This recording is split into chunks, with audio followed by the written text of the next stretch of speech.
ସାଙ୍ଗମାନେ ଆଜି ତ ସାଧା କ'ଣ ଖାଉଛନ୍ତି?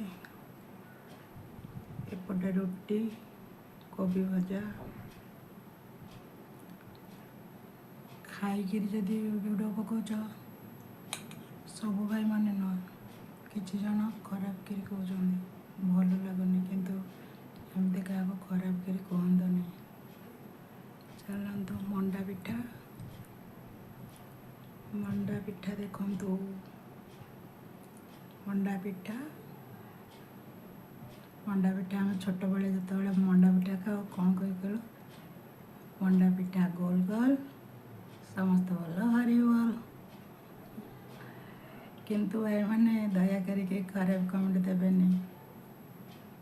ମୋ ଭିଡ଼ିଓଟା କେମିତି ଲାଗିଲା? ରହିଲି, ନମସ୍କାର।